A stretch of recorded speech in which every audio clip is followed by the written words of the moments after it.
इस वीडियो में बात करेंगे एचडीएफसी बैंक के अंदर जो सेविंग अकाउंट है वो कितने प्रकार के हैं और उनके अंदर एवरेज मंथली बैलेंस जो आपको मेंटेनेंस रखना है बनाकर वो कितना कितना रखना है और उन पर लगने वाला एटीएम चार्जेस कितना कितना है, जो जानना आपके लिए बहुत ज़रूरी है एचडीएफसी बैंक के अंदर खाता खुलवाने के दौरान। यदि खुल चुका है या तो तब आप वीडियो देख रहे होगे, तो चलिए जानते हैं। तो देखिएगा, सेविंग अकाउंट एचडीएफसी बैंक के अंदर यानी कि जिन्हें बचत खाता बोलते हैं, ये केवल मुख्य रूप से 5 प्रकार के बनाए गए हैं एचडीएफसी बैंक के अंदर। पहला है सेविंग मैक्स अकाउंट और दूसरा है रेगुलर सेविंग अकाउंट। देखिएगा, सेविंग मैक्स अकाउंट जैसे कि इसके नाम से ही आप वाकिफ हो, ये सबसे हाई क्वालिटी का है, प्रीमियम लेवल का, इससे ऊपर नहीं है मतलब। दूसरा है रेगुलर सेविंग अकाउंट, तीसरा है सीनियर सिटीजन के लिए है और चौथा वुमेन सेविंग अकाउंट है जो केवल महिलाओं के लिए है। अगला सेविंग अकाउंट है डिजी सेव यूथ अकाउंट। डिजी सेव यूथ अकाउंट जो है केवल 18 साल से लेकर 25 साल तक के ही लोग बाग यूथ को टारगेट और स्टूडेंट जो कैरियर वगैरह में लगे हुए हैं उनको टारगेट करते हुए ये वाला डिजी सेव यूथ अकाउंट बनाया गया है। तो बात करते हैं इन सभी के एवरेज मंथली बैलेंस आपको कितना कितना रखना होगा। तो देखिएगा, बात करें सबसे पहले हाई प्रीमियम प्रोडक्ट की, जो सेविंग मैक्स अकाउंट है एचडीएफसी बैंक का सबसे हाई लेवल का। यदि आप इसके अंदर खाता खुलवाने चाहते हो या आपका खुल चुका है तो इसके अंदर एवरेज मंथली बैलेंस जो आपको बना के रखना है वो 25,000 रुपये रखना है। ठीक है, ये इसमें दूसरा ऑप्शन ये भी है कि आप एफडी भी करा सकते हो, लेकिन एफडी भी आपको 1.5 लाख रुपए से लेकर 1 लाख रुपए तक की करानी पड़ेगी, इस बात का ध्यान रखें। ठीक है, यदि या तो आप एफडी करा लो 1 लाख से 1.5 लाख रुपए तक की, या आप इसमें एवरेज मंथली बैलेंस आपको 25,000 रुपये तक छोड़ना पड़ेगा। ठीक है, और वहीं बात करें दूसरा जो रेगुलर सेविंग अकाउंट है, ये एचडीएफसी बैंक का सबसे मोस्ट पॉपुलर कस्टमर वाला अकाउंट है, मतलब सबसे मोस्ट पॉपुलर जो है यही है इनका रेगुलर सेविंग अकाउंट। और इसके अंदर सीनियर सिटीजन वाला जो है वो, सीनियर सिटीजन कह रहा हूँ, वुमेन्स वाला भी आ जाता है, क्योंकि वुमेन्स वाला भी पार्ट वही है और रेगुलर वाला भी यही है, बस वो नाम चेंज कर दिए, वो आप देखोगे। तो रेगुलर सेविंग अकाउंट ज़्यादातर लोग यही खुलवाते हैं। तो इसके अंदर जो शहरी क्षेत्र हैं, रेगुलर सेविंग अकाउंट के अंदर जो शहरी क्षेत्र हैं, उन क्षेत्रों के अंदर लोग बागों को 10,000 रुपये तक एवरेज मंथली बैलेंस मेंटेनेंस रखना होगा, 10,000 रुपये बनाकर। अगर आप आधा आपका शहरी है, वो क्षेत्र जो है जहां पर आपकी ब्रांच है जिसमें आपका अकाउंट खुल चुका है या खुलवाओगे आप, जहां पे आप रहते हो, यदि आप वो आधा शहरी है, ठीक है, तो वहां पे आपका 5,000 रुपये तक भी आप रख सकते हो अपना एवरेज मंथली बैलेंस। लेकिन अगर आपका पूरी तरह से ग्रामीण क्षेत्र है, खेती बाड़ी वाला इलाका है, तो वहाँ पे ये है जो रुपए हैं, एवरेज मंथली बैलेंस आपका 2,500 रुपये है। तो 2,500 रुपये में भी आप रख सकते हो, लेकिन वो केवल ग्रामीण लोगों पे ही लागू होगा। ठीक है, वरना आप यदि आप इनमें से कुछ भी नहीं करना चाहते हो, यानी कि 10,000 रुपये नहीं रख सकते आप, और अगर आप ग्रामीण में रहते हो तो अगर आप 2,500 रुपये नहीं रख सकते तो आप एफडी भी करा सकते हो, लेकिन एफडी जो है आप 10,000 रुपये की आपकी करानी होगी आपको। ठीक है, दूसरा है सीनियर सिटीजन के लिए। तो सीनियर सिटीजन चाहे वो किसी भी इलाके के अंदर हो, केवल इसके लिए जो है आप काफ़ी अच्छी सुविधा है। सीनियर सिटीजन जो बुजुर्ग लोग हैं जो रिटायरमेंट के दौरान आ चुके हैं, तो उनके लिए है केवल 5,000 रुपये एवरेज मंथली बैलेंस रखकर आप सीनियर सिटीजन अकाउंट को चालू रख सकते हो, एक्टिव अपना रख सकते हो। वहीं बात करें वुमेन सेविंग अकाउंट की, केवल महिलाओं के लिए है। लेकिन बात करें रेगुलर सेविंग अकाउंट और वुमेन सेविंग अकाउंट में आपको कुछ ज़्यादा अंतर नहीं मिलेगा, क्योंकि वुमेन सेविंग अकाउंट में भी मेट्रो और अर्बन एरिया, यानी कि जितनी मेट्रो सिटी हैं और शहरी जितने भी क्षेत्र हैं, देखो मेट्रो सिटी दोस्तों वो होती हैं जैसे नई दिल्ली, बेंगलुरु, हैदराबाद, चेन्नई, ठीक है, ये सारी मेट्रो सिटी हैं। और अर्बन एरिया वही जितने भी शहर हैं, अगर आप शहर में रहते हो तो वो अर्बन है, हिंदी में बोल देते हैं शहर, इंग्लिश में अर्बन। तो यहाँ पर जो है महिलाओं के लिए 10,000 रुपये आपको रखना पड़ेगा। ठीक है, वुमेन सेविंग अकाउंट हो जाएगा वो केवल आपका, बस इतना नाम में परिवर्तन है। अगर आप सेमी अर्बन एरिया में रहते हो या आपका पूरी तरह से ग्रामीण एरिया है, तो वहाँ पर आप केवल 5,000 रुपये एवरेज मंथली बैलेंस बना के इसमें अपना खाता चालू रख सकते हो। वहीं बात करें डिजी सेव यूथ अकाउंट की, तो केवल 5,000 रुपये अर्बन और मेट्रो एरियाज में रहने वाले जो जितने भी लोग हमारे शहरी क्षेत्र में रहते हैं, वो केवल 5,000 रुपये मात्र एवरेज मंथली बैलेंस रखकर डिजी सेव यूथ अकाउंट को एक्टिव रख सकते हैं और या इसमें अपना खाता खुलवा सकते हैं। लेकिन ध्यान रहे, इसके अंदर खाता केवल वही खुलवा सकते हैं डिजी सेव यूथ अकाउंट की कैटेगरी के अंदर जिनकी उम्र 18 साल से लेकर 25 वर्ष तक की है। ठीक है, और खाता खुलवाने के दौरान यदि आप अपना ऑनलाइन खाता खुलवाओगे तो उसमें ऑप्शन आता है कि आप कौन सी कैटेगरी सिलेक्ट करोगे।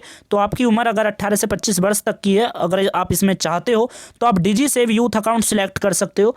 अगर आप किसी साइबर कैफे से या आप अपनी ब्रांच में जाके खाता खुलवा रहे हो, आपकी एज अगर इतनी यूथ की कैटेगरी में आती है तो आप उनसे कह सकते हो कि हमें डिजी सेव यूथ अकाउंट वाला हमारा कर देना, जिसमें आपको 5,000 रुपये मात्र देकर ही, अगर आप शहरी क्षेत्र में भी रहते हो तब भी आप इसमें खाता खुलवा सकते हो। अगर आप ग्रामीण क्षेत्र में रहते हो या सेमी अर्बन एरिया है तो वहाँ पे 2,500 रुपये में मात्र आपका खाता खुल सकता है या चालू रह सकता है। जिनको नहीं पता कि एवरेज मंथली बैलेंस ये क्या होता है तो बता दें, देखिएगा जिस दिन आपने खाता खुलवाया है, ऐसे मैं मान के चल रहा हूँ, तो उसके 1 महीने के अंदर अंदर भाई आपको एवरेज मंथली बैलेंस जितना भी आपकी वो कैटेगरी अकाउंट की कह रही है कितना बैलेंस आपको रखना पड़ेगा, तो उतना बैलेंस आपको 1 महीने में रखना पड़ेगा। अगर आपका 1 महीने के अंदर अंदर वो बैलेंस नहीं रहता है, ठीक है, 1 महीने के अंदर अंदर, 1 महीने का अंदर ऐसे है कि जिस दिन जैसे आपने खाता खुलवा लिया तो भाई आप या तो अगले ही दिन मतलब कि इतना बैलेंस डाल दो, तब ठीक है बात, ठीक है जी, या मतलब कि आप अगर आपको ज़रूरत है तो आप निकाल भी सकते हो किसी भी दिन, लेकिन जिस दिन आपने पैसा वो सारा निकाल लिया है अपने बैंक से तो उसके 28 दिन के अंदर अंदर मतलब 1 महीने के अंदर अंदर भाई वो पैसा आपका उतना डल जाना भी चाहिए। अगर नहीं डलता है तो आपका वो पैसा माइनस में जाने लग जाएगा, यानी कटने लग जाएगा, लेकिन कटेगा उसी एवरेज से जितना आपका कम से कम पैसा होगा उतना ही ज़्यादा कटेगा।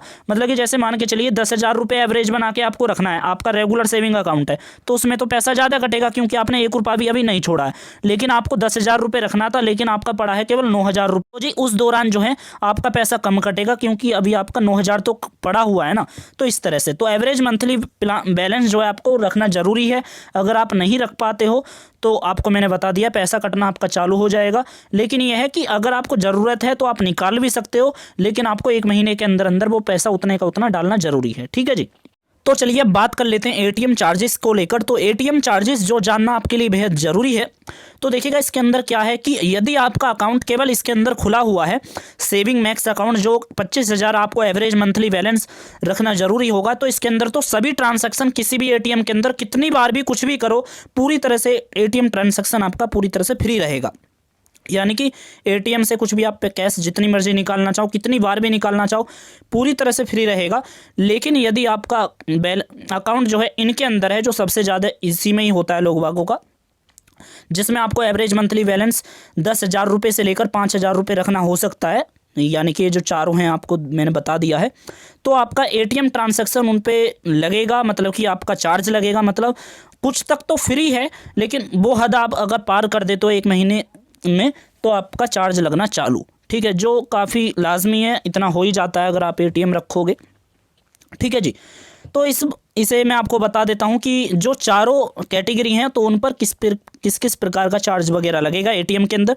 तो बात कर लेते हैं सबसे पहले एचडीएफसी बैंक के खुद के जो एटीएम हैं, तो यदि आप उसके अंदर जाते हो तो अगर आप कैश निकालते हो 1 महीने के अंदर 5 तक तो आपका फ्री है, यानी कि एक बार में आप 5 बार निकाल सकते हो, 5 बार लेन देन कर सकते हो। अगर 5 बार से अगर आपका ज़्यादा हो चुका है, 5 बार से 1 महीने में आपका ज़्यादा लेन देन हो गया, 5 बार से ज़्यादा, तो वहाँ पे 6ठी बार में आपका कैश कटना मतलब कि आपका चार्ज लगना चालू हो जाएगा, जो आपका लगभग 22 रुपये आपके कटेंगे। ठीक है, पर ट्रांजैक्शन, ठीक है, 22 रुपये आपके कटेंगे।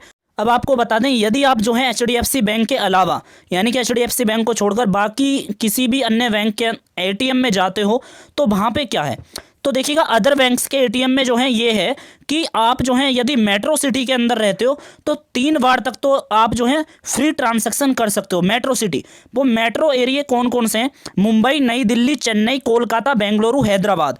यदि आप इन क्षेत्र में रहते हो या इन क्षेत्र के एटीएम में मतलब कि जो एचडीएफसी बैंक का एटीएम नहीं है तो उसमें जो है 1 महीने में आप 3 तक तो फ्री कर सकते हो। 3 के बाद पैसा कटना आपका चालू हो जाएगा 1 महीने के अंदर अंदर, ध्यान रखना।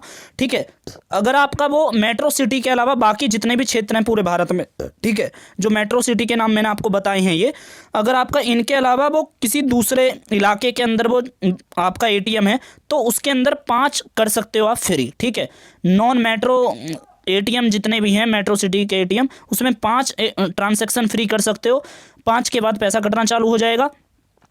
और वहीं आपको बता दें कैश विड्रॉल करने पे आपका लगभग 20 रुपये यहाँ पे लिखा हुआ है, लेकिन 1 जनवरी 2022 के बाद से 21 रुपये प्लस टैक्स हो गया है, इसलिए लगभग 22 रुपये कटेंगे। और नॉन फाइनेंशियल ट्रांजैक्शन पे लगभग 9 रुपये कटेंगे। ठीक है, नॉन फाइनेंशियल एक्टिविटी के अंदर आपको बता दें क्या क्या चीज़ आती है। जैसे आप बैलेंस की पूछताछ कर रहे हो कि कितना बैलेंस है, मिनी स्टेटमेंट और पिन को चेंज कर रहे हो, तो इसमें नॉन फाइनेंशियल आता है। नॉन फाइनेंशियल ट्रांजैक्शन केवल ध्यान रखना उन पर ही कटेगा जब आप दूसरी बैंक के एटीएम में जाके नॉन फाइनेंशियल ट्रांजैक्शन करते हो। लेकिन HDFC बैंक के जितने भी एटीएम है वहाँ पे नॉन फाइनेंशियल पूरी तरह से फ्री रहेगा HDFC बैंक के एटीएम में, ठीक है। और ये भी बता देता हूँ आपको कि दूसरे बैंक के एटीएम के अंदर अधिकतम मतलब कि जो रुपए निकालने की जो सीमा है, एक बार में अधिकतम मैक्सिमम कितने रुपए निकाल सकते हो एक बार में दूसरे बैंक के एटीएम से, तो वो 10,000 रुपये होगी। इस बात का ध्यान रखना, यानी कि प्रति लेन देन 10,000 रुपये आप मैक्सिमम निकाल सकते हो दूसरे बैंक के एटीएम से, ठीक है।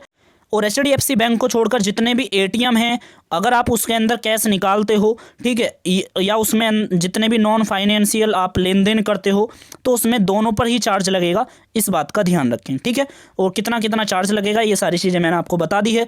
यदि आपका कोई भी डाउट रह गया तो दोस्तों आप कमेंट करके पूछ सकते हो। तो इस वीडियो में इतना ही, शुक्रिया, हमें दीजिए इजाज़त।